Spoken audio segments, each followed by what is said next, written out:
السلام علیکم ورحمۃ اللہ۔ امام ابن قیم رحمہ اللہ نے ایک جگہ لکھا ہے کہ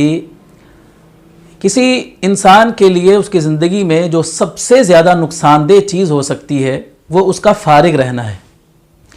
اس لیے کہ جو انسان کا نفس ہے وہ فارغ رہ نہیں سکتا ہے۔ اب ایک شخص اگر خود کو مفید کاموں میں مصروف رکھ لے تو یہ اس کے لیے بہتر ہے، لیکن اگر وہ مفید کاموں میں خود کو مصروف نہیں رکھے گا تو پھر غیر مفید اور نقصان دہ کام وہ کرے گا۔ کچھ نہ کچھ تو اس نے کرنا ہی ہے، اگر وہ اپنی کوئی صحیح مصروفیت نہیں رکھے گا تو پھر غلط کام تو وہ کرے گا ہی کرے گا۔ تو اس لیے اگر ہم دنیا کے اندر بھی کامیاب ہونا چاہتے ہیں، آخرت میں بھی سرخرو ہونا چاہتے ہیں، تو ہمیں کرنا یہ ہے کہ خود کو مصروف رکھنے کی عادت ڈالنی ہے اور اچھے کاموں میں خود کو مصروف رکھنا ہے۔ اگر آپ سٹوڈنٹ ہیں، آپ کوئی بزنس مین ہیں، آپ کہیں جاب کرتے ہیں اور آپ کی سٹڈی کے علاوہ، آپ کی جاب کے علاوہ، آپ کے کاروبار کے علاوہ جو بھی آپ کے پاس فارغ ٹائم ہے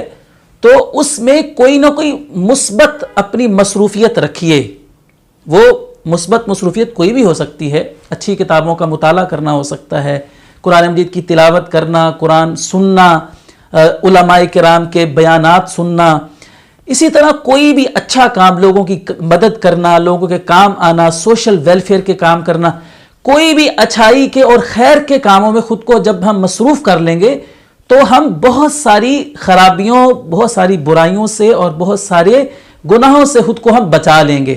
اگر ہم فارغ رہیں گے اور کوئی مفید کام نہیں کریں گے تو وہ ہمارا کام جو ہے وہ پھر غلط کاموں میں لگے گا۔ جب ہم فارغ رہیں گے تو پھر کچھ تو ہم نے کرنا ہی ہے، اس فارغ وقت کو فل کرنے کے لیے ہمیں کچھ تو کرنا ہی ہے۔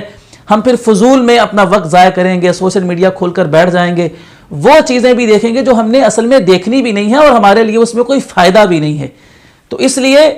اپنے وقت کو، جو فارغ وقت ہے آپ کی زندگی میں، ہر کوئی ویسے تو مصروف ہوتا ہے لیکن اصل کام سے ہٹ کر اگر اس کے پاس کوئی بھی فارغ وقت ہے تو اس کو فارغ نہ رکھے بلکہ اس میں کوئی نہ کوئی مثبت کام کرے تاکہ وہ